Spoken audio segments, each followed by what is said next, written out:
නිවන් මඟ විමසුම සමන්ත චක්කවාලේසු අත්‍රා ගච්ඡන්තු දේවතා සද්දම්මං මුනි රාජස් සුනන්තු සග්ග මොක්ඛදං ධම්ම ශ්‍රවණ කාලෝ අයං භදංතා ධම්ම ශ්‍රවණ කාලෝ අයං භදංතා ධම්ම ශ්‍රවණ කාලෝ අයං භදංතා නමෝ තස්ස භගවතු අරහතු සම්මා සම්බුද්දස්ස නමෝ තස්ස භගවතු අරහතු සම්මා සම්බුද්දස්ස නමෝ තස්ස භගවතු අරහතු සම්මා සම්බුද්දස්ස යාවකී වංච භික්ඛවේ භික්ඛු සද්දා භවිස්සanti හිරිමනා භවිස්සanti ඔත්තප්පි භවිස්සanti බහුසුතා භවිස්සanti ආරද්ධ විරියා භවිස්සanti uppට්ඨතස්සති භවිස්සanti පඤ්ඤාවන්තෝ භවිස්සanti උද්ධියේව භික්ඛවේ භික්ඛූ නම් පාටිකංකානෝ පරිහානීති.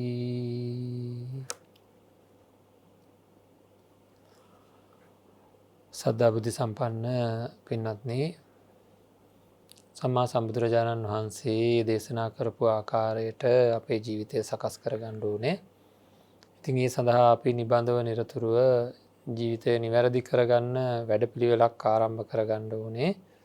ඒ සඳහා අපි හැම වෙලාවකම කැප වෙලා කටයුතු කරන්න ඕනේ.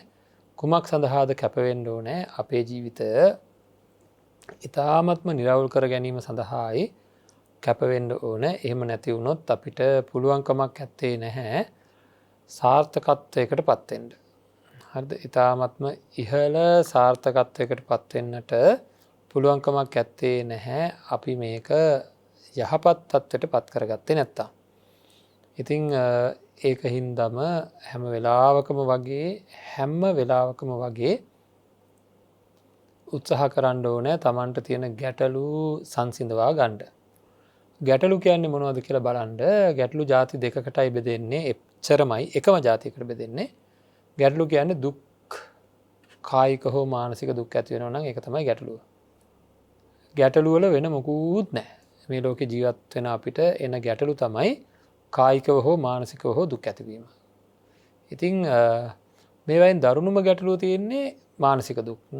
ඒකයි වැඩි දෙනෙක් කායික දුක් වලට වැඩිය මානසික දුක් වලදී දැන් දිවිනසා ගන්න ප්‍රමාණය ගත්තොත් වැඩි දෙනෙක් මානසික දුක් වලටයි. නැත්නම් කායිකත්වය කොච්චරවත් තද රිදීම් ඇති වෙනවනේ. නමුත් ඒවට දිවිනසා ගැනීම සිද්ධ වෙන්නේ නැහැ කියන්නේ මානසික දුක් දරුණුයි කියන එක. කායික දුක් වලටත් හේතුව මේ වගේ භවයක් සකස් වෙච්ච එක. ඒ කියන්නේ තණ්හාව. භවය සකස් වෙන්න හේතුව ප්‍රධාන හේතුව අපි දන්නවා තණ්හාව කියලා. එහෙනම් තණ්හාව තමයි ඒකට හේතුව. එතකොට ඒ තණ්හාව හින්දා අපිට හරිද මේ ජීවිතේ උපන්නා වූ යම් මානසික දුකක් තියෙනවා නම් ඒ සියලු මානසික දුක් වලටත් හේතුව ඔන්න ඔය තණ්හාවමයි. කායික දුක් වලටත් හේතුව තණ්හාව, මානසික දුක් වලටත් හේතුව තණ්හාව. එහෙනම් කායික මානසික දෙපැත්තෙන්ම අපි දුක් විඳින්නේ ඔන්න ඔය තණ්හාව නිසාවෙන්. එහෙනම් අපි බලන්න ඕනේ. එහෙමනම් අපි බලන්න ඕන කොහොමද මේ තණ්හාවෙන් අත මිදෙන්නේ කියලා. හරි. ඒකට අවශ්‍ය කරන ප්‍රධාන සාධකයක් තමයි මේ බව දැනීම.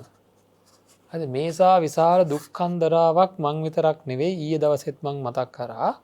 තිරිසන් සත්වය අනන්ත අප්‍රමාණ දුක් විඳින්නේ අපිට පේන තියෙනවා. ගුටි කනවා, එක බඩගින්නේ ඉන්නවා, වතුර ටිකක් නැතුව ඉන්නවා.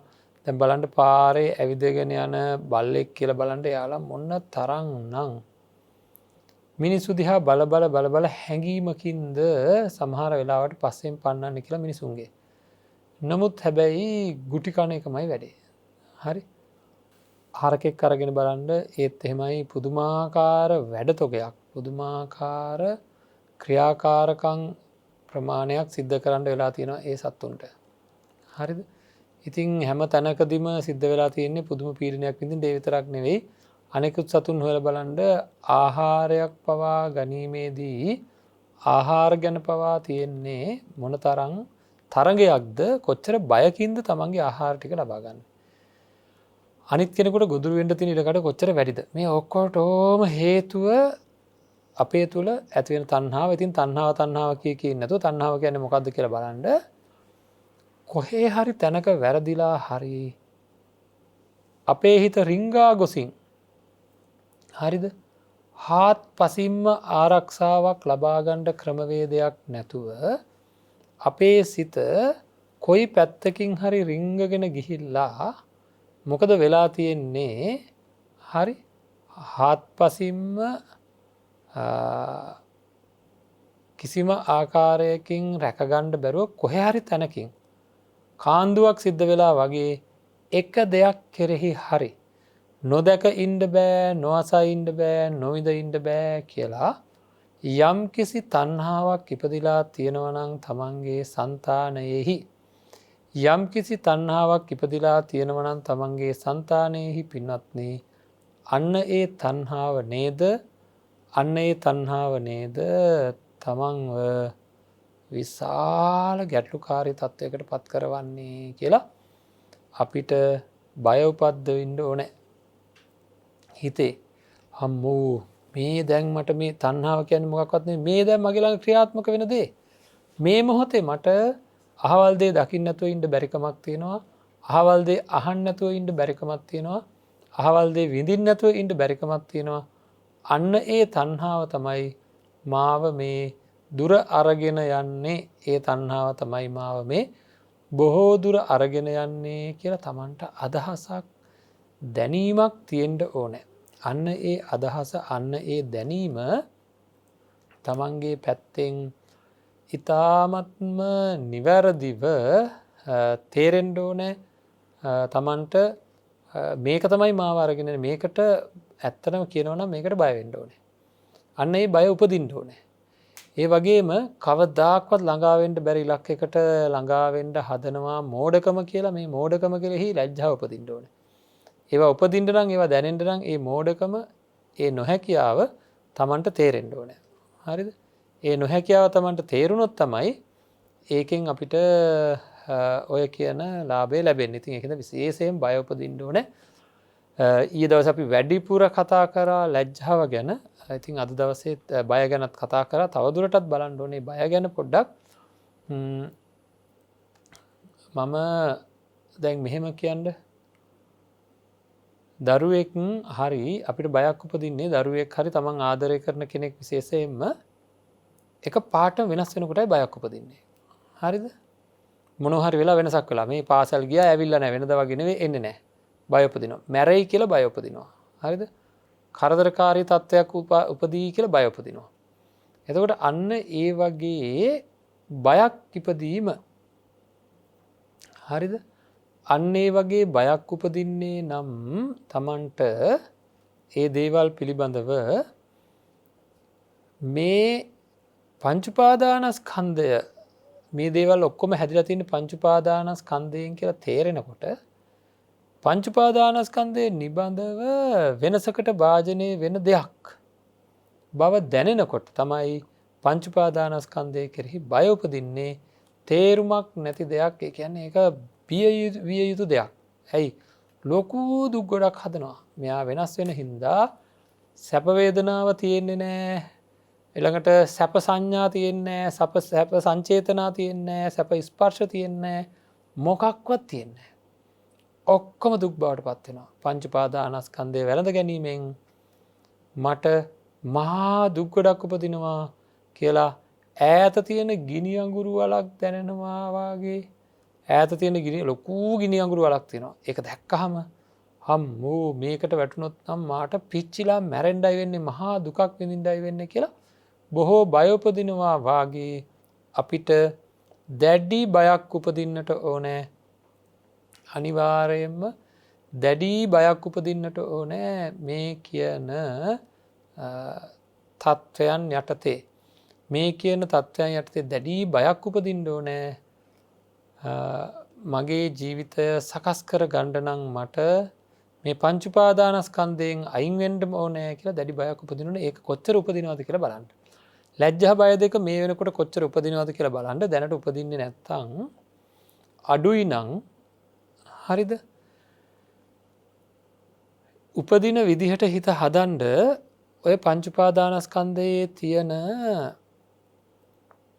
සැබෑ ස්වභාවය ගැන තව මෙනෙහි කරන්න පටන් ගණ්ඩ ඕන මෙනෙහි කරලා මධිකමයි තියෙන්නේ.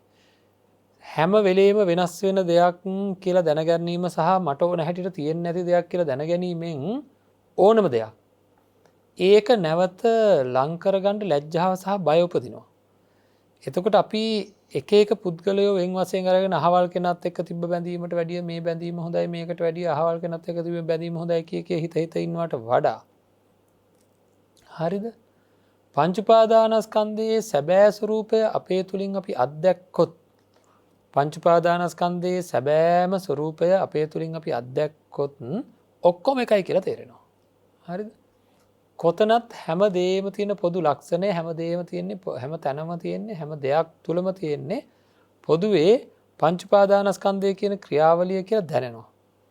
එතකොට හැම තැනකින්ම අපිට මතු වෙලා එන්නේ පංචුපාදානස්කන්දයේ ඇත්ත තත්ත්වයයි කියලා දැනෙනවා. ඒක කිසිම තැනකින් මතු නොවී තියෙන්ට විදිහක් නෑ මං ගොඩක් ආදරය කරන කෙනෙක්ගේ ආදරය ස්තීර වෙන්නේ නෑ ඒක මතු වෙලා තියෙන පංචුපාදානස්කන්දය. මං ගොඩක් ආදරය කරන කෙනෙක්ගේ ශරීරයක් ස්තීරව තියෙන්නේ නැහැ ඒක තියෙන්නේ පංචුපාදානස්කන්දයට අදාළව. මං ආසා කරන වස්තුූන් හැම දාම මගේ ළඟ තියෙන්නේ නැහැ. අනුන්ගේ තරහ උනත් හැමදාම තියෙන්නේ නැහැ. ඊරිසියාක්‍රෝධ වෛරමාන්න හැමදාම තියෙන්නේ නැහැ ඔක්කොම වෙනස් වෙනවා. ඒවා මට ඕන හැටියට වෙනස් වෙන්නෙත් නෑ ඒ මොකද ඒවා ඔක්කොම පංචුපාදානස්කන්දයට අදාළව කරන සැකසීම. එතකොට කායික වේදනා මානසික වේදනා කියනේ වගේ අඩුවක් වැඩියක් වනාට ඒවා නැති වෙන්නේ නෑ මට ඕන හැටියට තියෙන්නේ නෑ ඒවා අඩු වැඩිවෙමින් ඒවා වෙනස් වෙමින් නැවත සකස් වෙනවා. නැවත සකස් වෙන්න වෙනස් වෙමින් එක මට ඕන වෙලාවට මට ඕන විදිහට වෙන්නේ නැහැ. ඒක හින්දා ඒවා කෙරෙහිත් අපිට බොහෝ වසයෙන් මේ ලැජ්ජාව සහ මේවා නේද මම මේ අල්ලගෙන ඉන්නේ කියලා ලැජ්ජාව සහ විශේෂයෙන් බයඋපදින්න ඕනේ මට පිළිසරණක් නැහැ කියලා. හැම වෙලේම වෙනස් වෙන දේවල් වලින් හැම වෙලේම වෙනස් වෙන දේවල් වලින් ඒ වෙනස් වීම අපිට ඕන නැති විදිහට සිද්ධ වෙන දේවල් වලින් මට කිසිමම ආකාරයක පිළිසරණක් ලබා ගන්නට පුළුවන්කමක් ඇත්තේ නැහැ. පිළිසරණක් ලබා ගන්නට පුළුවන්කමක් ඇත්තේ නැති බව ඊටාම හොඳින් තේරුම් ගන්න ඕනේ. ඊටාම හොඳින් තේරුම් ගන්න ඕනේ. ඊටාම හොඳින් වැටහෙන්නට ඕනේ. ජීවිතය ජීවත් කිරීම කියන එක ලැජ්ජා වෙන්න ඕන බය වෙන්න ඕන දෙයක් මේ පංච උපාදානස්කන්ධයේ ඇලෙනවා නම් ඒ කෙරෙහි හිත විසිරෙනවා නම් තාමත් අතීතය අරගෙන බලන්න පින්වත්නි මොකක්ද උනේ කියලා. තමන්ගේ අතීතයේ බොහෝ දුක් විඳලා ඇති. හරිද? හැමදාම කුමක් හරි හෝ දෙයක් සුන්දරයි මధుරයි ප්‍රියයි කියලා ජීවී හෝ අජීවී වස්තුන් ගැන මෙනෙහි කර කර හිත ඉදිරියට එන්න ඇති. දැන් වයස කීයද මේ දක්වා ආපු විදිහටම ඉතිරි ටිකත් අරගෙන යනවාද කියලා හිතනකොට ලැජ්ජාව උපදිනවා. ඒකමනේ මම මේ කරන්නේ. මගේ සත්‍ය తত্ত্বය මට දැනෙන්නේ නැති හින්දායි මේ ලැජ්ජාව බය කියන එක පින්වත්නි නැති වෙලා වගේ ජීවත් වෙන්නේ. මගේ తত্ত্বය මට දැනෙනවා නම් හරියට හරිද සිහිය එළඹිච්ච වෙලාවක තමයි Tamanට ගැඹුරෙන් තේරෙන්නේ මම මේ කරලා තියෙන ලැජ්ජා නැති වැඩනේ කියලා. ඒවා මේ සමාජ සම්මතයේ තියෙන සමාජ සම්මත ලැජ්ජාව නෙවෙයි ඊට එහා ගිය එකක්. බුදුරජාණන් වහන්සේගේ ධර්මයට සාපේක්ෂව බලපුවාම අපි බියවිය යුතු දෙයට බියවිලා නැහැ. මේ ලෝකයේ ඇත්ත తত্ত্বය ගැන බලනකොට බුදුරජාණන් වහන්සේ දේශනා කරලා තියෙන தත්වයක් එක්ක විමසලා බලනකොට බිය යුතු දෙයට බිය වෙලා නැහැ, ලැජ්ජා යුතු දෙයට ලැජ්ජා වෙලා නැහැ. එතකොට හරියට සිහිය ඉපදිච්ච දවසක තමයි තේරෙන්නේ මං දෙවියෝ පය ගහන්න බිමේ යක්කු පිණුම් ගහනවා වගේ වැඩ කරලා තියෙනවා කියලා. ඒ කියන්නේ දෙවියෝ කියලා උතන කියන්නේ ප්‍රඥාවන්තයෙක් එතන තියෙන අනතුරක් දැනගෙන ඒ පැත්තටවත් යන්නේ නැතුව ඉන්නකොට ඒ ගැන කිසිම දැනීමක් නැති අය එතන හොන්තට නටනවා. අර දිය සැලියේ ඉන්න කකුළුවාගේ නැටිල්ල තියෙන්නේ දිය රත් වෙනකන් විතරයි කියලා කියන්නේ. ඒ වගේ දන්නේ නැතුව ඒකේ නටනට ඉන්නවා බොහොම සුවදායක තැනක් හම්බුණා කියලා අපි මේ මනුස්ස ජීවිතයේ හොඳට දඟල ඉන්නවා සුවදායක තැනක් හම්බුණා කියලා. ඉතින් මේක දුක් විඳින ගමන්ම තමන්ගේ ඒ දුක් වැහිලා තියෙන්නේ බය නැතිකම මේ සසර ජීවිතයේ තියෙන ස්වභාවයට තියෙන බය නැතිකම තමයි මේ ඔක්කොටම හේතුව වෙලා තියෙන්නේ. ඉතින් හිතන්ඩ දහස් වාරයක් හිතන්ඩ හිතලා තමන්ගේ තත්ත්වය සංවර්ධනය කරගන්න කටයුතු කරන්න ඕනේ. තමන්ගේ තත්ත්වය නිවැරදිව සංවර්ධනය කරගන්න කටයුතු සම්පාදනය කරගන්න ඕනේ. ඒක තමයි අපි බලාපොරොත්තු වෙන තත්ත්වය. හරි. ඉතින් ජීවිතය සාර්ථක කරගන්න නම් සසර ජීවිතය සුවපත් කරගන්න නම් ඔය වගේ අපි අවශ්‍ය කරන ලැජ්ජාව බය උපදවා ගන්න ඕනේ. මම හිතන්නේ ප්‍රමාණවත් කියලා ඊයේ දවසත් අද දවසෙත් අපි මේ දේ ගැන කතා කරා. තව හිතලා බොහෝ වශයෙන් ඔය ත්‍රිසංගත සත්තුන් ගැන හිතන්න, ත්‍රිසංගත ජීවිත ගැන හිතන්න, ඒ වාගේ තියෙන සැබෑ තත්ත්වය ගැන හිතන්න. එක සැරයක් හරි මේ ජීවිතේ මතක් වුණාද හරකෙක් දකිද්දී, බල්ලෙක් දකිද්දී එහෙම මතක් වුණාද අර මම ඊයේ දවසේ මතක් කරා හරි අපූර්ව උදාහරණයක්. මත්ද්‍රව්‍ය අරගෙන පුනරුත්ථාපන කඳවුරුවල ඉඳලා අන්තිමට දුක් වෙලා උන්මත්තකෙක් වෙලා පාරේ ඉන්නවා මං අඳුරන කෙනෙක්. පාරේ දුක් විඳමින් ඉන්නකොට එයා දකින්නකොට මට එකපාරට මතක් වෙනවා මෙයා මත්ද්‍රව්‍ය ගත්ත හින්දා මෙයා හරියට ජීවත් වෙච්ච නැති හින්දා ওই තත්ත්වයටපත් වෙලා තියෙන්නේ කියලා. අන්න ඒ වගේ හරකෙක්, බල්ලෙක්, නරියෙක්, ඌරෙක් දකින්නකොට මතක් වෙලා තියෙනවද මේ අය බොහොම ලස්සනට ජීවත් වෙන්න ඇති මනුස්ස ජීවිත ලැබිලා තිබ්බ කාලේ, සමහර විට බුදුබණ ඇහෙන කාලයකත් ඉපදිලා තියෙන්නට ඇති. නමුත් හැබැයි යාලට මේ ඇත්ත තේරුම් ගන්න බැරි වෙච්ච නිසා මෙන්න දැන් මේ වගේ දුක් විඳිනවාය කියලා මතක් වුණාද මටත් මේ ටික වෙන්න පුළුවන් කියලා බයක් ඉපදුනාද අන්න එතකොට ඔය හිතවල තියෙන තණ්හාව අයින් කරන්න බය උපදිනවා. ඒකින්ද ලෝකයේ තියෙන ජාති ජරා ව්‍යාධි මරණ ශෝක පරිදේව දුක්ඛ දෝමනස්ස ආදී එක් තලවල තියෙන දුක් ගැනත් මෙනෙහි කරන්න ඕනේ. එක් තලවල මේ තැන්වල දෙවියන්ටත් තියෙන දුක් තියෙනවා, බ්‍රහ්මයින්ටත් තියෙන දුක් තියෙනවා, මනුස්සයින්ටත් තියෙන දුක් තියෙනවා, තිරිසන් සත්වයින්ට මේ වගේ එක තල වශයෙන් ගත්තාම මේ හැම තැනකම තියෙන දුක්ඛ ස්කන්ධය මෙනෙහි කරන්න ඕනේ. මේ ලෝකේ නිවන් දැකීමෙන් මෙහා කිසියම්ම සැපයක් නැත කියන එක හිතට දැනෙන්න ඕනේ. නිවන් දැකීමෙන් මෙහා මහ භයානක අඩවියක ඉන්නවාය කියලත් දැනෙන්න ඕනේ. එතකොට තමයි මේකෙන් අත මිදෙන්න ක්‍රමවේද හොයන්නේ. ලැජ්ජාව බය ඉපදුනා නම් පින්නත් ඉපදිලා තියෙනවා නම් තණ්හාව ගලව ගන්න ක්‍රම හෙව්වද කියලා අහන්න හිතෙන් පොඩ්ඩක්. මෙච්චර අපි බණ අහනවා උපක්‍රම අත්හදා බලමින් ඔය හොයනවා කියලා කියන්නේ. එතකොට එකපාරටම කියනවා ඔව් හොයාගෙන තියෙන ආර්ය අෂ්ටාංග මාර්ගය. ඉතින් බුදුහාමුදුරු දේශනා කරලා තියෙන දුක් නැති කරන මාර්ගය ආර්ය අෂ්ටාංග මාර්ගය. තමන්ගේ හිත හෙව්වද ඒවා? හිතට දුක් ඇති වෙනකොට හිත හෙව්වද? ආර්ය අෂ්ටාංග මාර්ගයෙන් කොහොමද දුක් නැති කරගන්න මේක පාවිච්චි කරන්නේ කොයි කොටසද කියලා හෙව්වද? ඒක පාවිච්චි කිරීමෙන් දුක් නැති වෙන ආකාරය ගැන යම් කිසි විමසිලිමත් සැලකිලිමත් කමක් තිබුණද කියලා බලන්න. යම් කිසි විමසිලිමත්කමක් සැලකිලිමත්කමක් තිබුණද බලන්න. එවැනි උපාදානස්කන්ධයන්ගෙන් අත මිදීම සඳහා එහෙම සැලකිලිමත්කමක් නොතිබුණා නම් ඒ වෙන කුමක්වත් නෙවෙයි බය නැතිකමයි. ඒ වෙන මොකක්වත් නෙවෙයි බය නැතිකම. හරි. ඉතින් අන්න ඒ ලැජ්ජාව බය කියන ඒවා උපද්දවා ගැනීම සඳහා අපි හැම වෙලාවකම වැඩ කරන්න ඕනේ. මේ නිකන් ඉන්නකොට අද ලැජ්ජා බය නැත්තම් ඕන තරම් දඟලමින් කටයුතු කරමින් කුසල් වර්ධනය කරන එක කල්දාමින් කටයුතු කරනවා. ඒ අද ලැජ්ජා බය නැති හින්දා. හරි. එතකොට අපි කළ යුතුව තියෙන්නේ ලැජ්ජා බය නැති හින්දායි මේක වෙන්නේ කියලා තේරුම් අරගෙන මේ හැම කාරණාවකම අපි හිතනවට වැඩිය එහා ගිය ප්‍රායෝගික පැත්තක් තියෙනවා පින්වත්නි. ලැජ්ජාව බය නැති නිසා වෙනුයි මේ සියල්ල සිද්ධ වුණේ. ලැජ්ජාව බය නැති නිසා වෙනුයි මේ සියල්ල සිද්ධ වුණේ. ලැජ්ජාව බය ඇති කර ගැනීමෙන් මේ ආකාරයටම ජීවත් වෙන්නේ නැහැ. එදාට මගේ ජීවිතය මිට වැඩිය ගොඩාක් වෙනස් වෙන බව. ලැජ්ජා බය ඇති කර ගැනීමෙන් මගේ ජීවිතය මීට වැඩිය ගොඩාක් වෙනස් වෙන බව අපිට දැනෙන්න ඕනේ. හරිද? අන්න ඒක තමයි අපේ පැත්තෙන් අපි ඇති කරගන්න ඕන මානසික තත්ත්වය. එහෙම මානසික තත්ත්වයක් උදා කරගත්තට පස්සේ අතමිදීමේ හැඟීම උපදිනවා. හරිද? ලැජ්ජා බය උපදින කෙනාට අතමිදීමේ හැඟීම් උපදිනවා. කැලේ ඉන්න තිරිසංගත සත්තුන්ටත් කැලේ අතරමං වෙච්ච අයටත් එක සමාන භයානකමක් තියෙනවා. හරි හිතන්න බලන්න හාවෙකුට මීයෙකුට ඉබ්බෙකුට වගේ සතෙකුට කැලේ භයානකම් තියෙනවා. භයානකම් තියෙනවා කියලා කියන්නේ ලොකු සත්තුන්ගෙන් කරදර තියෙනවා. එතකොට දඩයක් කාරයෙක්ගෙන් කරදර තියෙනවා. ඒ කැලෙන් භයානකම් තියෙනවා. කැලේ අතරමං වෙන කෙනෙකුටත් ඒ වගේම භයානකම් තියෙනවා. අපි තුමු කැලේ මම් පාරන හොරු ඉන්නවා, ලොකු සත්තු ඉන්නවා, ඒ කට්ටියගෙන් භයානකම් තියෙනවා. හැබැයි කැලේ අතරමං වෙලා ඉන්න මිනිස්සයාට හැම වෙලේම අදහසක් තියෙනවා අත මිදෙන්න ඕන, මේ කැලෙන් අයින් වෙන්න ඕන, පැන ගන්න ඕන කියලා. කැලේ තියෙන පළතුරු කනවා, එතකොට දිය ඇලි වලින් නානවා. ඒවා කරාට හැම වෙලේම තියෙන්නේ මේ කැලෙන් පැන ගන්න ඕනේ කියලා අදහසක්.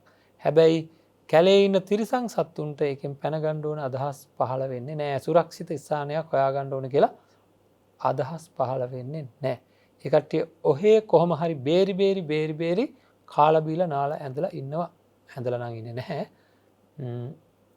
නමුත් කාලා බීලා නාලා ඇඳලා ඉන්න අපි ගත්තොත් එහෙම ඒත් බයේ ඉන්නේ. දරුවා පාසල් ගිහිල්ලා එනකොට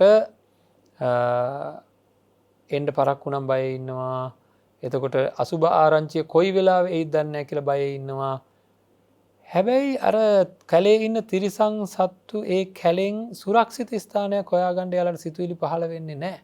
හැබැයි අර මිනිස්සයාට පහළ වෙනවා. ඒ වගේ නුවණ තියෙන මිනිස්සුන්ට පංච උපාදානස්කන්ධය පිළිබඳ බය සහ පංච උපාදානස්කන්ධය පිළිබඳ ලැජ්ජාව උපද්දවා ගත්තාම පින්වත්නි අර කැලේ අතරමං වෙච්ච මිනිස්සයා වගේ. එයා හැම වෙලේම පංච උපාදානස්කන්ධයෙන් අත මිදීමේ උපක්‍රම හොයනවා. හරිද? අයින් වෙන්නේ කොහොමද? මේ තණ්හාවෙන් අයින් වෙන්නේ කොහොමද කියලා උපක්‍රම හොයනවා. එහෙම නැති අය මොකද කරන්නේ? ඔහේ ඉන්නවා. අන්න ඉතින් තමයි කාලා බීලා නාලා ඇඳලා ඉන්නවා කියලා කියන්නේ. ඉතින් ඔහේ ඉන්න හැමදාම කනවා, හැමදාම නානවා, හැමදාම ඉන්නවා. ඔහේ ඉන්නවා. දුක් වලින් අත මිදීමේ අදහස් එන්නේ නැහැ. සංසාර බය නැති කර ගැනීමේ අදහස් එන්නේ නැහැ. ඒකින්ද අන්න ඒ මානසිකත්වය ඇති කරගන්න ඕනේ. මේකේ තියෙන භයානකත්වය දැකලා ඒ භයානක තත්ත්වයෙන් අත මිදෙන්න අවශ්‍ය කරන වැඩපිළිවෙල තමන්ගේ පැත්තෙන් උපයා සපයා ගන්නේ ඒක දැනගත්ත අය. හොඳයි මේ තමයි අපිව පරිහානියට පත් වෙන්නේ නැහැ කියලා බුදුරජාණන් වහන්සේ දේශනා කරනවා. බුද්ධියේව භික්කවේ භික්ඛූනම් පාටිකංකා නෝ පරිහානි. මේක අභිවෘද්ධියක් මිසක්කා පරිහානියකට නම් පත් වෙන්නේ නැහැ කියලා මේ වගේ නියම සිතුවිලි අදාළ සිතුවිලි ඇති කරගෙන වාසය කිරීමෙන්. එතකොට අපි කතා කරා හතරවෙනි කාරණා කොටස. ඒ කියන්නේ හතරවෙනි කාරණා ටික අරගෙන අපරිහානීය ධර්ම වල හතරවෙනි කොටසේ තියෙන කාරණා ටිකයි සාකච්ඡා කරමින් ඉන්නේ. ඒ කියන්නේ පළවෙනි එක ශ්‍රද්ධාව, ඊට පස්සේ හිරි, ඔත්තප්ප කියන දෙක තමයි කතා කරේ. එතකොට ඒකේ තියෙන ඊළඟ කාරණාව තමයි බහුසුතා භවිස්සanti. බහුශෘත භාවය. බහුශෘත භාවය කියලා කියන්නේ බොහෝ ඇසූ පිරූ තැන් ඇති බව. මොනවද මේ ඇසූ පිරූ තැන් කියලා කියන්නේ? ධර්මය හොඳට අහලා තියෙන්න ඕනේ. හරිද? එහෙම අහලා නැත්තම් ඒ ගැන බොහෝ දේවල් දන්නේ නැත්තම් අපිට කොහොමද ධර්ම අවබෝධයකට අවශ්‍ය කරන මග එන්නේ කියලා බලන්න. ඉගෙන ගත්ත කෙනෙක් ගැන පොඩ්ඩක් හිතන්න, මොකක් හරි ශාස්ත්‍රයක් ගැන. හරිද? අපි හිතමු කවුරු හරි මොනවා හරි ශාස්ත්‍රයක් පිළිබඳ දේශපාලන ශාස්ත්‍රය ගැන නැත්තම් ඉතිහාසය ගැන බොහෝ දේවල් ඉගෙන ගන්නවා. එහෙම ඉතිහාසය ගැන දේශපාලනය ගැන බොහෝ දේවල් ඉගෙන ගත්ත පුද්ගලයෙක් ගැන හිතුවොත් එහෙම එයාගෙන් ඒවා ගැන අහද්දී එයා බොහෝ කාරණා කියන අහවල් රටේ අහවල් කාලයේදී මේ වගේ දේවල් සිද්ධ වුණා. අහවල් රටේ අහවල් කාලයේදී මේ වගේ වුණා. අහවල් තැන්වල මේ වගේ ඉතිහාසය කියන්න පුළුවන් එයාට ඒ ගැන ගොඩ දේවල් දන්නවා. ඒ දන්නේ එයාගේ මනසින් නැగిලා එන හින්දා. එන්නේ අයියා ඉගෙනගෙන තියෙන හින්දා. ඒ ශාස්ත්‍රයන් ගැන ඉගෙනගත්ත කට්ටිය ඒ ශාස්ත්‍රයන් ගැන තමන්ගේ මනසින් ඒ ශාස්ත්‍රයන් ගැන අදහස් පහළ වෙනවා. තමන්ගේ මනසින් ඒ ශාස්ත්‍රයන් ගැන අදහස් පහළ වෙන්නේ ඒ ශාස්ත්‍රයන් ගැන ඉගෙන ගත්ත අයට. එතකොට අපි කල්පනා කරන්නට ඕනේ ඒ ශාස්ත්‍රයන් ගැන ඉගෙන ගත්ත අයට ඒ ශේෂ්ත්‍රයන් ගැන අදහස් පහළ වෙනවා වගේ අපි කල්පනා කරලා බලන්න ඕනේ අපිට මේ මානසික ශේෂ්ත්‍රය ඒ කියන්නේ අපේ ජීවිතය ගැන හරිද අපේ ජීවිතය ගැන කායික මානසික කියලා කොටස් දෙකක් තියෙනවා මේ දෙක පිළිබඳව නිවැරදි අදහස් අපේ පැත්තෙන් එනවද මොනවද මේ නිවැරදි අදහස් මොනවා ගැනද කය ගැන වේදනා ගැන සිත ගැන සංඥා සංකාර ගැන හරි මගේ සැබෑ තත්ත්වය කියලා මෙන්න මේ සැබෑ තත්ත්වය අවබෝධ කරගෙන ඒ සැබෑ තත්ත්වය ගැන නිවැරදි අදහස් ගෙන්න ගන්න තමන්ගේ මනසෙන් ඒ සැබෑ තත්ත්වය ගැන නිවැරදි අදහස් තමන්ගේ මනසෙන් ගෙන්වා ගන්නට තමයි අපිට ඔය කියන තමන්ගේ මනසින් ඒවා ගෙන්න ගන්නට තමයි අපි මේ බහුශ්‍රృతභාවය කෙනෙක් ඕන වෙන්නේ. එතකොට වේදනාවේ ඇත්ත තත්ත්වය ගැන අපි දන්නවා, කයේ ඇත්ත තත්ත්වය ගැන දන්නවා, සංඥාවේ ඇත්ත තත්ත්වය ගැන දන්නවා, සංකාරයේ ඇත්ත තත්ත්වය ගැන දන්නවා, විඥානයේ ඇත්ත තත්ත්වය ගන්නවා. මේ හැම දෙයකම සත්‍ය ස්වභාවය ගැන අපි දන්නවා. හරිද?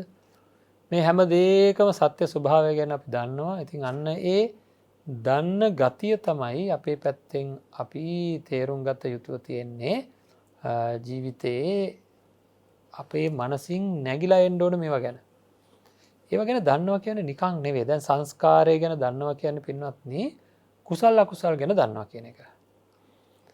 සංස්කාරය ගැන දන්නවා කියන්නේ නිකන් නෙවෙයි මේ සංස්කාරය ඒ කියන්නේ චේතනාව ගැන කිව්වම අපි දන්නවා කියන්නේ කුසල චේතනාවල් උපදින්නේ කොහොමද කියන්නත් දන්නවා අකුසල චේතනාවල් නැති වෙන්නේ කොහොමද කියන්නත් දන්නවා කුසල චේතනාවල් ඇති කරගන්නේ කොහොමද කියන්නත් දන්නවා අකුසල චේතනාවල් නැති කරගන්නේ කොහොමද කියන්නත් දන්නවා ඒ ඔක්කොම දන්නවා ඊර්ෂ්‍යාවක් ආවම ඊර්ෂ්‍යාව නැති කරගන්නේ කොහොමද කියලා දන්නවා පීඩිත හැඟීමක් ආවම ඒ පීඩිත හැඟීම දැවෙන පිච්චෙන ස්වභාවයේ තියෙන හැඟීම අයින් කරගන්නේ කොහොමද කියලා දන්නවා.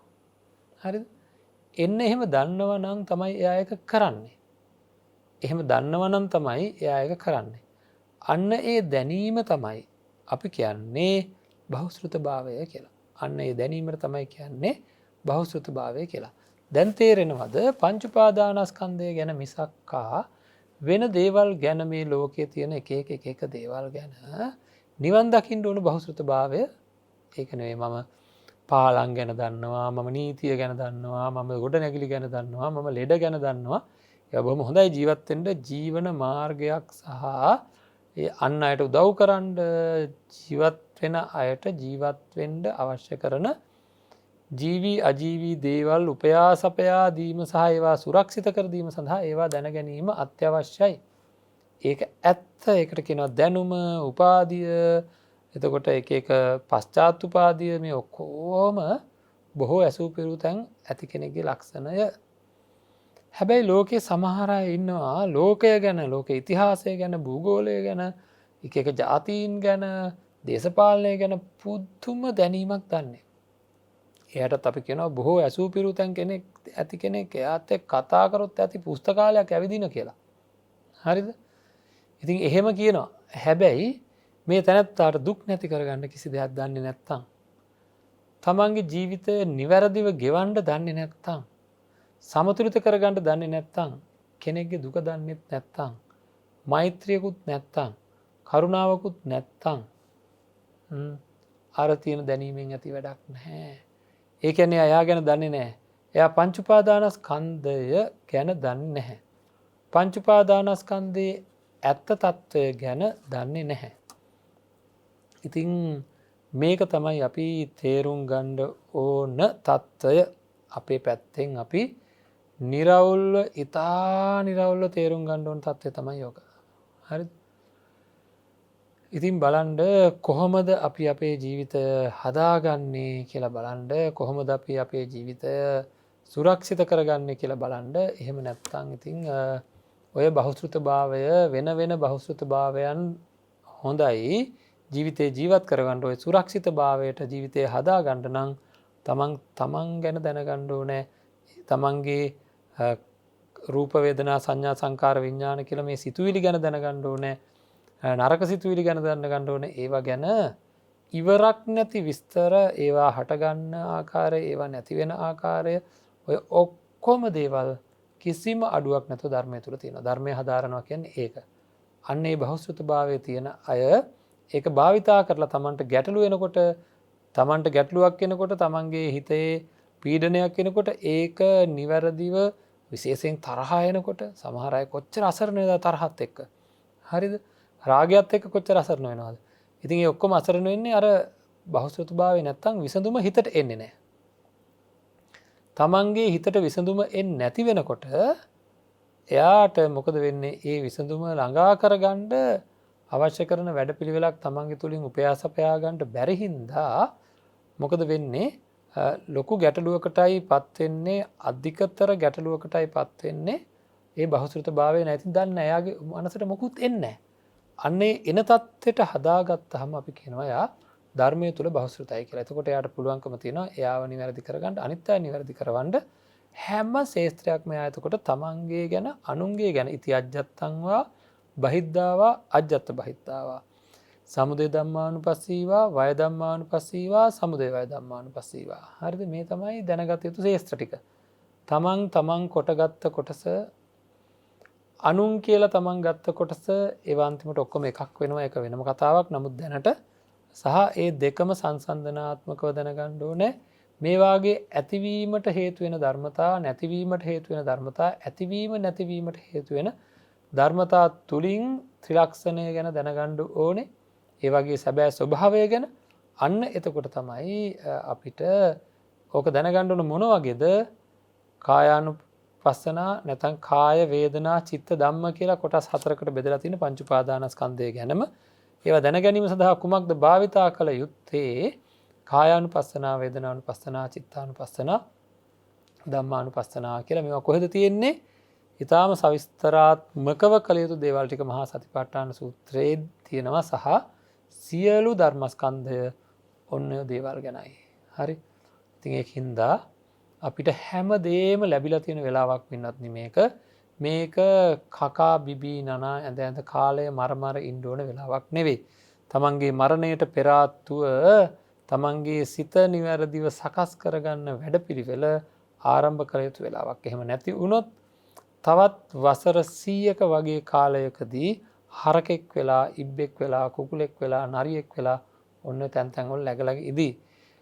පෙර බුදුවරු පහළ වෙන කාලවල වලදී අපි හාගුල් වල, මීගුල් වල, වේගුල් වල තැන් තැන් වල අස්සේ රිංගාගෙන ඉන්න ඇති. අර බුදු අසිරිය දකින්නට හැකියාව ලැබෙන්න නැතුව ඇති. එහෙම තවදුරටත් ජීවත් වෙන්නද හදන්නේ කියලා තමන්ගෙන්ම අහන්න. අහලා ජීවිතය ඊටාම නිර්වෘල් තත්ත්වයට පත් කරගන්න ඕන වැඩපිළිවෙල තමන්ගේ තුලින් උපදවා ගන්න ඕන. එහෙම ඇරෙන්න වෙන ඔය හිතට සැනසීමක් ලබා ගත හැකි වෙනත් ක්‍රමයක් මේ පංච උපාදානස්කන්ධය තුලින් උපදින්නේ නැහැ. හරිද? ඒක තමයි ඇත්තම ඇත්ත කතාව.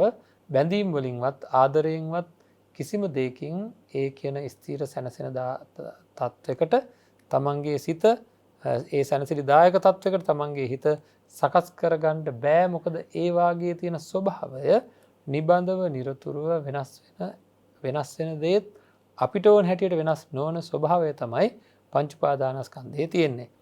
ඉතින් මේ බව දැනගෙන අපි ඊටාම හොඳින් දැනගෙන කටයුතු කරන්න ඕන මේ බව. එහෙම වුණොත් තමයි ජීවිතේ ජය ගන්න පුළුවන්කම තියෙන්නේ. ඒක තමයි බහුශ්‍රృతභාවය කියලා සඳහන් කරන්නේ. ඔන්න ඔය ආකාරයට ධර්මය තුලින් පෝෂණය වෙලා තමන්ගේ ඇති කරගෙන තියෙන බොහෝ දේ දන්නා වූ ස්වභාවය. ඊළඟ කාරණාව තමයි ආරද්ධ වීරියා භවිස්සanti. එහෙම ආරද්ධ වීරියෙන් ආරම්භුණ වීරියෙන් යම් කිසි කෙනෙක් ඉන්නවා නම් පින්වත්නි, සතර සම්‍යක් ප්‍රධාන වීරියෙන් යුක්තව අන්න ඒ තනත්තා පිරිහෙන්නේ නැහැ. ඉතින් මේවා හරි පැහැදිලි පිරිහෙන්නේ නැති බව. මොකද සතර සම්‍යක් ප්‍රධාන වීරය පිළිබඳව අපිට දැනෙන්න ඕන. වීරය ආරම්භිලා.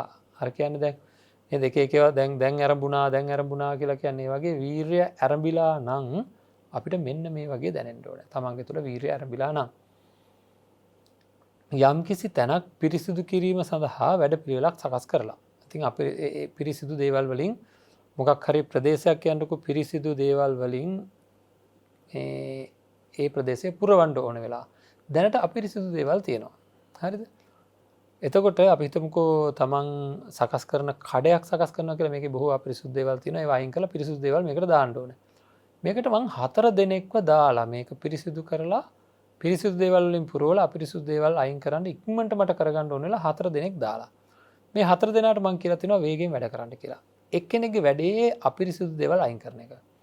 අනිත් කෙනාගේ වැඩේ අලුතෙන් අපිරිසුදු දේවල් දාන්න ඉඩ නොදී තියාගන්න එක. තව එක්කෙනෙක්ගේ වැඩේ පිරිසිදු දැනට තියෙන පිරිසුදු දේවල් රැකගන්න එක. තව එක්කෙනෙක්ගේ වැඩේ අලුතෙන් පිරිසුදු දේවල් ගෙනත් දාන එක. මේ හතරම නෙකෙරුවොත් මොකද වෙන්නේ බලන්න. කවුරු හරි කෙනෙක් තියෙන අපිරිසුදු දේවල් අයින් කරන්න ඕනේ. තැනක් පිරිසුදු කරගෙන අපිරිසුදු දේවල් අයින් වෙලා පිරිසුදු දේවල් වලින් පුරවන්න නම් කවුරු හරි කෙනෙක් අපිරිසුදු දේවල් අයින් කරන්න ඕනේ. තව කෙනෙක් අලුතෙන් එන අපිරිසුදු දේවල් වලට එන්න දෙන්නේ නැතුව ආරක්ෂා කරන්න ඕනේ. තව කෙනෙක් පිරිසිදු දේවල් ගෙනත් දාන්න ඕනේ. තව කෙනෙක් ගෙනත් දාන පිරිසුදු දේවල් රැක ගන්න ඕනේ. මේ 4 දෙනා ලහියේ වැඩ කරන්න ඕනේ. හරිද? එක්කෙනාට එක්කෙනෙක් පරදින් නැති වෙන විදිහට වේගෙන් වැඩ කරන්න ඕනේ මේ 4 දෙනා. එකිනෙකා ඉපිල යමින් අරයට වැඩිය මෙයා වැඩ කරන්න අපිරිසිදුකම අයින් කරන එක්කෙනා වේගෙන් වැඩ කරනවා. එයාට වැඩිය වේගෙන් අර අපිරිසුදු දේවල් ගේ අලුතෙන් එන එක නවත්තන එක්කෙනා ඊට වැඩිය වේගෙන් වැඩ කරනවා. ඊට වැඩිය වේගෙන් පිරිසුදු දේවල් ගෙනත් දෙන එක්කෙනා වැඩ කරනවා. මේ වගේ 4 දෙනාගේ තරංගයක්. ඔන්න ඔය වගේ තමයි අපේ හිතේ තියෙන වීරය. ඔන්න ඒ වගේ වෙන්න ඕන අපේ හිතේ තියෙන වීරය. හරිද? මොකක්ද? අකුසලය තියෙන අකුසල් අයින් කරන වැඩපිළිවෙල අපේ හිතට හැම වෙලේම දැනෙන්න ඕන. හරිද? තියෙන අකුසල් අයින් කරන වැඩපිළිවෙල අපේ හිතට මේක අයින් කළා ගන්න අයින් කළා දාන්න ඕන කියලා එක්කෙනෙක්ගේ වැඩේ මොකද්ද? තියෙන අකුසල් අයින් කරන්න දඟලනවා. මගේ හිත මට පොළඹවනවා. මගේ හිත මට මාව තල්ලු කරනවා. මගේ හිත මට හැම වෙලේම කියනවා මේ අකුසල් අයින් කරන්න අයින් කරන්න අයින් කරන්න කියලා. ඒ වගේම නැති අකුසල් වටේ කැරක් කැරක් මේ හිතට එබෙන්ඩ යන්නේ හැම වෙලේම. ඒක තමයි ලෝකේ හැටි. හරිද? මේ වෙනකන් ඉපදුනේ නැති අකුසල් කොහොම හරි අපේ හිත ඇතුළට රිංග ගන්න බලනවා. මේ හිතේ තියෙන වීරිය මොකද කරන්නේ? බොහොම සංවේදීව කිසිම අකුසලයකට, මොකද දැන් බහුශ්‍රත භාවයක් තියෙනවනේ. හරිද? කිසිම අකුසලයකට එන්න දෙන්නේ නැතුව අකුසලයේ බව දැනගෙන කිසිම අකුසලයකට හිත ඇතුළට එන්න දෙන්නේ නැතිව ඊටාම තද බල මෙහෙයුමකින් වාසය කරනවා. ඊටාම තද බල මෙහෙයුමකින් වාසය කරන කිසිම අකුසලයකට එන්න දෙන්නේ නැතුව. හරිද? ඒ තමයි දෙවෙනි එක. එතකොට ඒ දෙක අතර තරංගයක් තියෙන එක්කෙනෙක් එක පැත්තකින් මේ වීරිය අකුසලය අයින් කරනවා, අනිත් පැත්තෙන් මේ වීරිය කිසිම අකුසලයට ඒ මදිවට තවත් පැත්තකින් මේ වීරියේ ක්‍රියාකාරීත්වය තමයි කුසලයෙන් හිත පුරෝණ එක. පුළුවන් තරම් කුසලයෙන් භාවනා කරනවා, සිල් රකින්නවා, පොත්පත් කියවනවා, ඉවරක් නැහැ. කල්යාණ මිත්‍රයෝ හම්බෙනවා, ධර්ම කරුණු විමසනවා, පුළුවන් තරම් මේ කුසලයේ ඇතුළට ගන්න වැඩ කරනවා. තව එක්කෙනෙක් ඒ වීරිය ස්වභාවය අනිත් එක තමයි තියෙන කුසලයන් පිරිහෙන්නට නොදී තබා ගැනීම. හරිද? දෙන්නේ නැහැ කිසිම විදිහකින් ඇති වෙලා තියෙන කුසලයන් වලට යට යන්න දෙන්නේ නැතුව අලුතෙන් දේවල් එකතු කරන්න ඕනේ. තියෙන අකුසලයන් යට කරමින් අලුතෙන් ඒවට එන්න දෙන්නේ නැතුව වාසය කරන්න ඕනේ. මේ ක්‍රියාකාරීත්ව 4 යම්කිසි කෙනෙක් තුල තියෙනවා නම් එයාගෙන් බලාපොරොත්තු වෙන්න ඕනේ. හැම වෙලේම එයාගෙන් බලාපොරොත්තු විය යුත්තේ අභිවෘද්ධියක් මිස පරිහානියක් නොවේ කියලා දේශනාවේ සඳහන් වෙනවා. අභිවෘද්ධියක් මිස පරිහානියක් නොවේ කියලා දේශනාවේ සඳහන් වෙනවා. ඉතින් ඒක තමයි අපි තේරුම් ගන්න ඕන දේ.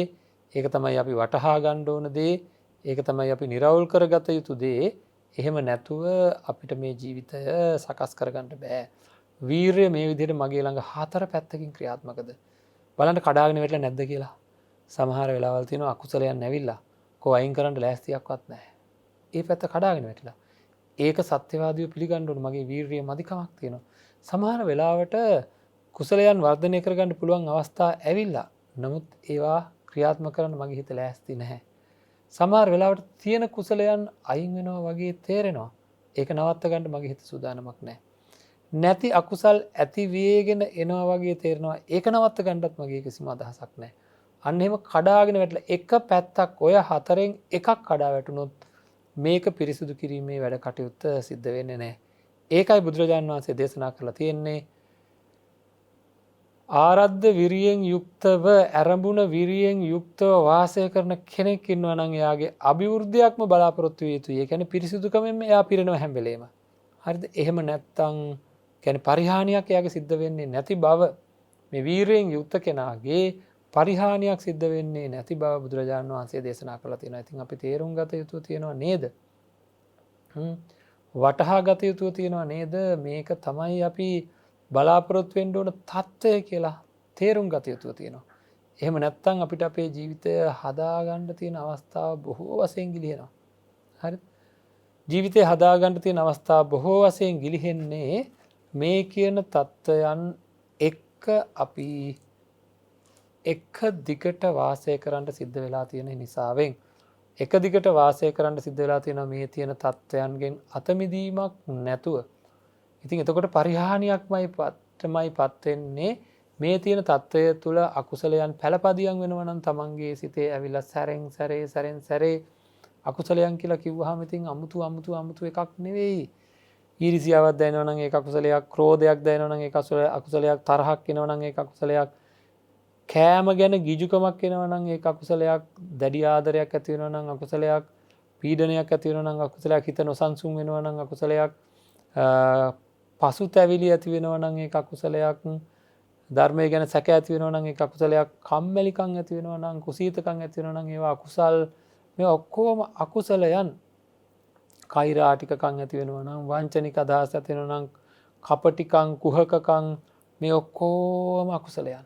එතකොට මෙවැනි අකුසලයන් තමන්ගේ තුල ඇති වෙනකොට ඒවාට අර කලින් කිව්වා වගේ කිසිදු ප්‍රතිචාරයක් නැත්තම් පින්නත්නි තමන් දැනගන්න ඕන මම අකර්මණ්‍යවයි ජීවත් වෙන්නේ ධර්මය තුලින්. හරිද? ධර්මය තුලින් බුදුරජාණන් වහන්සේ බලාපොරොත්තු වෙච්ච තැනට මගේ සිත ක්‍රියාත්මක වෙන්නේ නැහැ.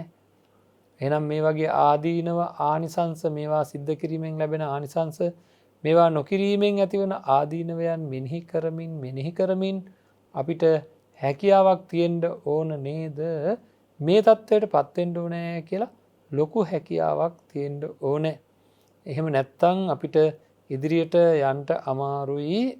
තමන්ට බලාපොරොත්තු වෙන තැනට මේ හතර පැත්තකින් ලබා දිය යුතු වීරය හුරු කරන්න ඕනේ, පුහුණු කරන්න ඕනේ. විශේෂයෙන් ආදීනව දකින්නකොට, විශේෂයෙන් ආනිසංස දකින්නකොට ඒ தත්වයන් අපේ පැත්තෙන් හුරු වෙන ස්වභාවයක් තියෙනවා. හැම වෙලේම එතකොට බලන්න ඕන අපි මේ වීරය ප්‍රමාණවත්ද මගේ කියලා බලමින්, පිරික්සමින්, ප්‍රත්‍යවේක්ෂා සිද්ධ කරමින් හැම නිමේෂයකම උත්සාහ කරන්න ඕන වීරයෙන් ආඩ්‍ය වෙච්ච හිතක් අරගෙන කටයුතු කරන්න.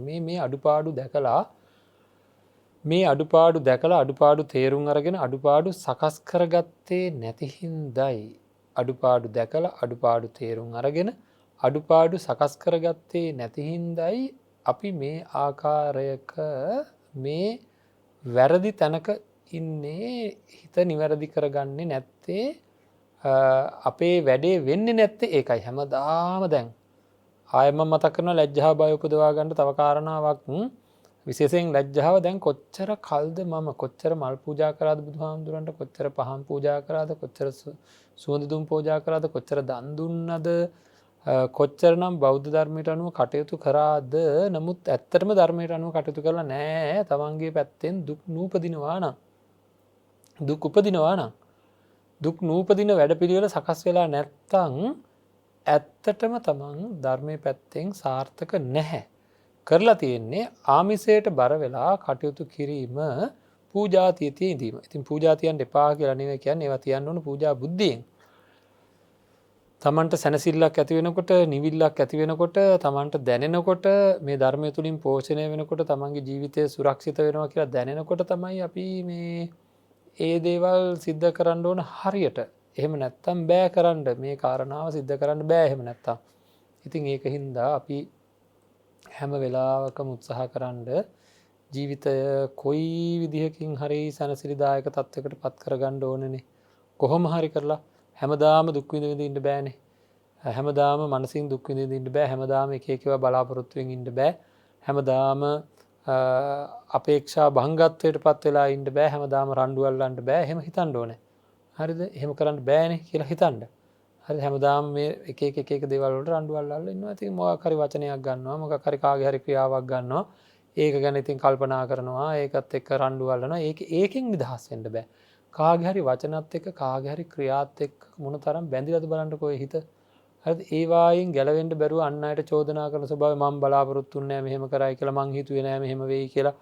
හරිද? ඒ වයින් ගැලවෙන්න පුළුවන්කමක් නැතුව මේ හිත මොන්න තරම්නම් උපක්‍රම යොදනවද මේ බණ ඇහෙන වෙලාවෙත් සමහර විට මේ පින්නන්ත යම් කිසි උපක්‍රමයක් යොදනවා දරුවෙක්ගේ හෝ කාගේ හෝ ආදරයක් දිනා ගන්න, නැත්තම් තරහකට මොනවා හරි ප්‍රතිකර්මයක් කරන්න, ඒ වගේ දෙයකට මොනවා හරි උපක්‍රමයක් යොදමින් ඉන්නවා සමහර විට. ඊටත් එහා ගිය පාපයකට හේතු වෙන යමක් සිද්ධ කරන්න සැලසුම් හදමින් ඉන්නවා හිත.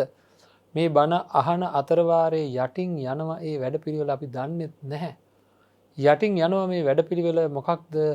ඔය උපක්‍රමශීලීව ආහාර ගිජු ලෙස ගිල දැමීමේ උපක්‍රම. හරිද? ඒ වගේ නොයේකුත් ආකාරයේ උපක්‍රමයන් අපේ හිත ඉන්න ගමන් සැලසුම් හදනවා. යටින්ම හදන සැලසුම් ක්‍රියාත්මක වෙනවා. නමුත් උඩින් උඩින් බණ යනවා. හරිද? බණ අහනවා, බණ කියනවා, නමුත් යටින් යන සැලසුම් තියෙනවා. ඒ අතරවාරේ ඉන්න ඒ සැලසුම් කරන්නේ සැබෑම වීරිය නැති හින්දා. හරිද? තමන්ගේ ඇතුළාන්තයේ සැබෑ වීරිය තියෙනවා නම් ඔය හිතට ඔය සැලසුම් වලට ඉඩ තියන්නේ නැහැ. හරි? ඉඩ දෙන්නේ නැහැ මේ හිත. අන්න ඒ தත්ත්වයට අපේ හිත පත් කරන්න ඕන. සිතුවිලි ප්‍රබල කරන්න ඕනේ. මොන සිතුවිලිද? කුසල සිතුවිලි ප්‍රබල කරන්න ඕනේ. ඒකයි ඒ යටින් යන සැලසුමේ අකුසලයේ ජය අරගෙන ඉන්නේ ඔය කිව්වට. අහලා බලන්න බොරුද කියලා හිතෙන් සත්‍යවාදී. මං හැමදාම කියන්නේ සත්‍යවාදී අහලා බලන්න තමන්ගේ යටින් යන වැඩපිළිවෙලේ අකුසලයේ බලවත් නැද්ද කියලා. හරිද? මං හුඟක් අයට කියන තනි වෙන්න පොඩ්ඩක් කියලා. තනි වෙලා තනියම ඉඳගෙන තනියම කිසි කෙනෙක් නැති තැනක තනියම පොඩ්ඩක් වෙලා ඉඳලා බලන්න කුසල් සිතුවිලිද එන්නේ අකුසල් සිතුවිලිද එන්නේ වැඩිපුර කියලා. හරිද? නිදහසේ ඉන්න හදනකොට කුසලයන් ඉස්මතු වෙන්නේ නැතුව අකුසලයන් ඉස්මතු වෙනවා නම් කාගේවත් බලපෑමක් නැති වෙලාවක තමන් තුල තියෙන වීරය මදි. නිදාගන්න ඇඳට ගියාම නැගිටින්නකම් ඉන්නකොට ඔය දුරකථනේ පොඩ්ඩක් පැත්තකට තියලා නිින්ද යනකම් එන්නේ මොනවද කියලා බලන්න හිතට. උදේ නැගිටිනකොටම ඉස්සෙල්ලා මතක් වෙන්නේ මොනවද කියලා බලන්න. ඒවා අකුසල් නම් තමන්ගේ හිත අකුසලයට බරයි.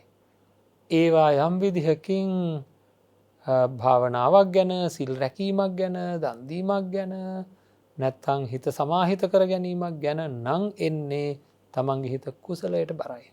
හරිද? ඉතින් අන්න එහෙම බලන්න කොයි විදිහකින්ද තමන් ගැන තමන් විනිශ්චයකට පත් වෙන්නේ කියලා. එහෙම විනිශ්චයකට පත් වුණොත් තමයි අපිට පුළුවන්කම තියෙන්නේ අපේ ජීවිතය ඊටාම සාර්ථක තැනකට නිවැරදි කරගන්න. ඉතින් ඒ සඳහා ඕන වීරියේ අඩුපාඩු තමන් ළඟ තිබුණොත් තමයි මේ වගේ ගැටලුකාරී තත්ත්වයන් වලට එන්නේ. මං වීරිය කියන එක සතර සම්‍යක් ප්‍රධාන වීරිය කියන එක මොකක්ද කියලා අපි දැන් සාකච්ඡා කරා. ඉතා හොඳින්. එන්න ඒ වීරිය තියෙනවා නම් කවදාක්වත් කෙනෙක් පිරෙහෙන්නේ නැති බවත්, ඒ වීරිය නැත්තම් පිරෙහෙන බවත් බුදුරජාණන් වහන්සේ දේශනා කළා. හතරවෙනි කණ්ඩායමට අදාළ කරුණු වල ඔය කාරණා ටික දේශනා කරලා තියෙනවා මහා පරිවර්තන සූත්‍රයේ. ඉතින් ඒකෙන් තමයි අපි අද ධර්ම කරුණක් සාකච්ඡා කරේ. නිවසේ ඉඳලා මේ ධර්මයේ ශ්‍රවණය කරපු ඇත්තන්ට ඒ ධර්මයේ ශ්‍රවණය කරලා ජීවිතය ජය ගන්නට අවස්ථාව ලැබෙනකොට තමන්ගේ සංසාරික ජීවිතයේ තියෙන මහා දුක්ඛ ස්කන්ධ වලින් අත මිදෙන්න හැකියාව ලැබෙනවා. අනාගතයේ විඳින්න තිබ්බ මහා දුක් නැති වෙනවා මේ ප්‍රතිපත්තියට ආවොත්. ඉතින් එවැනි ප්‍රතිපත්තියකට එන්න අවශ්‍ය කරන මඟ පෙන්වන්නේ ධර්ම දේශනා කරන ස්වාමීන් වහන්සේ විතරක් නෙවෙයි, මේ සඳහා බැතිබර දායකත්වය සකස් කරලා දෙන කල්යාණ මිත්‍රයන්ගේ බැතිබර කල්යාණ මිත්‍රත්වයේ හේතුවෙන් තමයි මේ අයට මේ ධර්ම දේශනාවේ අවශ්‍ය කරන කරුණු Tamanට එකතු කරගන්න හැකියාව ලැබෙන්නේ. ඉතින් එතකොට ඒ අනුව අපේ ජීවිත සකස් කරගන්නකොට ඒ දායකත්වයේ දරපු ඇත්තන්ට බොහෝ පින් රැස් වෙනවා. නමුත් අපි අද දවසේ මේ ධර්ම දේශනාවේ දායකත්වයේ දරපු අයට පුණ්‍ය අනුමෝදනා සිද්ධ කළ යුතුව තියෙනවා. අපි තුළ ජනිත වුණ සියලු පුණ්‍ය ශක්තිය ඒ ඇත්තන්ට නිවන් දකින ජාති දක්වා කිසියම්ම පාප මිත්‍රයෙක්ගේ අසුරකටපත් නොවන්නට හේතු වන්නට මේ පින් පාරමිතාවන් වේවා කල්යාණ මිත්‍රයන් ලැබීමට මේ පින් හේතු වේවා අවසානයේදී උතුම් සැනසීමෙන් සැනසෙන්නට මේ පින් හේතු වේවා කියලා අපි ප්‍රාර්ථනා කරමු. අද දවසේ මේ ධර්ම දේශනාවේ දායකත්වය වශයෙන් සඳහන් කර නැත්නම් සඳහන් කරලා තියෙනවා මෙම ධර්ම දේශනා පින්කමෙන් ජනිත වූ කුසල ශක්තිය හේතු කොටගෙන විශේෂයෙන්ම රෝගාතුරව සිටියදී 2020 ජූලි මාස 30 වෙනි දින අභාව ප්‍රාප්ත වූ නාමල් බන්දුල වික්‍රමසිංහ සොහොයුරාණන්ට මේ පින් අනුමෝදන් වේවා කියලා ප්‍රාර්ථනා කරනවා කියලා වගේම දේශනා කරන ගරු ස්වාමින් වහන්සේ සහ සියලුම සංඝයා වහන්සේලාට නිදුක් නිරෝගී භව දීර්ඝායුෂ ප්‍රාර්ථනා කරන්නටත් ඒ වගේම 2018 දෙසැම්බර් මාස 8 වෙනි දින අභාව ප්‍රාප්ත වූ ස්වාමියා ඒ වගේම පියාණන් වන අසේල මුදලිගේ මැතිතුමාටත් දෙමව්පියන් වන colonel S Wickramasinghe Hector Mudalige Kanthi Mudalige Wilmot Udawatta යන අයට පුණ්‍ය අනුමෝදනා කරනවා කියලා සඳහන් කරලා තියෙනවා. සුජීවත සිටින මෑණිවරුන් වන මල්ලිකා වික්‍රමසිංහ හා නිලුම් උඩවත්ත ඇතුළු සොයුරු සොයුරියන්ට දූ දරුවන්ට සහ අප සැමට නිරෝගී සුවය සහ දීර්ඝායුෂ ප්‍රාර්ථනා කරන්නටත් ලක්වැසි ලෝවැසි සියලු දෙනාටම නිරෝගී සුවය ප්‍රාර්ථනා කරන්නටත් මෙම දායකත්වය ගෙන කටයුතු කරන්නේ නිවන් මග විමසුම ධර්ම දේශනා ශ්‍රවණය කරන සදහැවති අය විසින් කියලා සඳහන් කරලා තියෙනවා. ඉතින් ඒ අය බලාපොරොත්තු වෙන ආකාරයටම ඒ අයට අදාළ සුජීවත්ව වාසය කරන හැම දිනාටම නිදුක් නිරෝගී චිරජීවනය ලැබේවා කියලා ප්‍රාර්ථනා කරමු. මේ පරිලෝ යන්නට යෙදුන සියලු දෙනාටමත් මේ පින් අනුමෝදන් වේවා කියලා ප්‍රාර්ථනා කරමු. හැම දිනාටම උතුම් නිවනින් සැනසෙන්න මේ පින් හේතු වේවා කියලා ප්‍රාර්ථනා කරනවා. හැම දිනාටම තෙරුවන් සරණයි. ආකාසට්ටා චුම්මට්ටා දේවා නාග මහිද්దికා පුඤ්ඤන්තං අනුමෝදිත්වා චිරං රක්ඛන්තු ශාසනං ආකාසට්ටා චුම්මට්ටා දේවා නාග මහිද්దికා පුඤ්ඤන්තං අනුමෝදිත්වා චිරං රක්ඛන්තු දේශනං ආකාසට්ටා චුම්මට්ටා දේවා නාග මහිද්దికා පුඤ්ඤන්තං අනුමෝදිත්වා චිරං රක්ඛන්තු මං පරන්ති.